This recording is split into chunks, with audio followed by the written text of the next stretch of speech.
CP Radhakrishnan Maharashtra के राज्यपाल हैं, जिन्हें बीजेपी ने उपराष्ट्रपति पद का उम्मीदवार बनाया है। संसद ने बीजेपी के गणित को देखते हुए यह कहना गलत नहीं होगा कि राधाकृष्णन देश के अगले उपराष्ट्रपति बनेंगे, लेकिन अभी चुनाव है और चुनाव में कुछ भी हो सकता है। नमस्कार, मैं उत्कर्ष प्रताप सिंह और आप देख रहे हैं टीवी 9 भारतवर्ष। सीपी राधाकृष्णन को एक शांत, समावेशी और रणनीतिक नेता के रूप में देखा जाता है, जो भारतीय जनता पार्टी के दक्षिण भारत में विस्तार की योजना के तहत चुने गए हैं। साल 2007 की बात है। सीपी तमिलनाडु के प्रदेश अध्यक्ष थे। उन्होंने राज्य में 93 दिनों की 19,000 किलोमीटर की लंबी रथ यात्रा की थी। इस यात्रा में उन्होंने मुख्य रूप से नदी जोड़ो, आतंकवाद, समान नागरिक संहिता, अस्पृश्यता और नशे के दुष्परिणाम जैसे मुद्दों पर ध्यान आकर्षित किया था। तब उनकी तमिलनाडु में बहुत चर्चा हुई। सीपी राधाकृष्णन से पहले धनखड़ पर विपक्ष ने निष्पक्षता का आरोप लगाया था। धनखड़ की नियुक्ति साल 2022 में जाट आंदोलन के बीच हुई थी। उस समय बीजेपी ने जाट समुदाय को सत्ता में हिस्सेदारी का संकेत देने के लिए धनखड़ की नियुक्ति की थी। एक आक्रामक वकील और तेज तर्रार नेता के रूप में प्रसिद्ध धनखड़ ने बंगाल के राज्यपाल रहते हुए ममता बनर्जी सरकार के साथ लगातार टकराव किया था।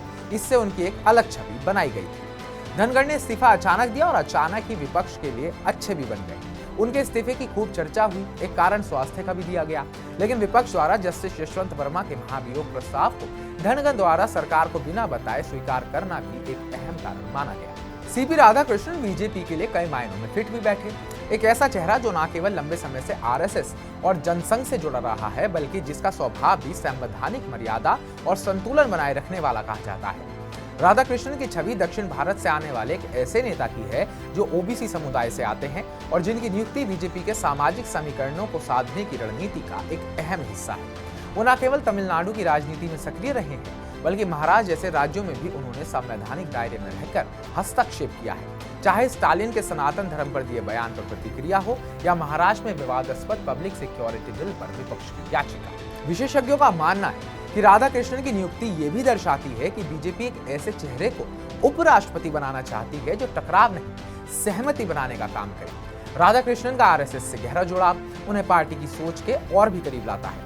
यही बात उन्हें धनखड़ से अलग भी करती है। 2 बार लोकसभा सांसद सीपी राधाकृष्णन पार्टी की तमिलनाडु इकाई के अध्यक्ष पद पर भी कार्य कर चुके हैं। दक्षिण भारत में भाजपा के विकास में महत्वपूर्ण भूमिका निभाई है। हालांकि उन्हें 2004, 14 और 19 में लगातार 3 बार कोयम्बटूर से हार का सामना करना पड़ा था। फरवरी 2023 में उन्हें झारखंड का राज्यपाल नियुक्त किया गया।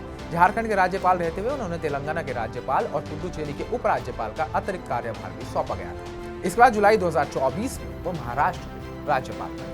तो आपका राधाकृष्णन पर क्या कहना है? वो कैसे उपराष्ट्रपति होंगे और क्या वो ये चुनाव जीतने वाले हैं? कमेंट बॉक्स में कमेंट कर हमें जरूर बताइएगा। बाकी ताजा अपडेट्स पाने के लिए टीवी 9 भारत को सब्सक्राइब कीजिए।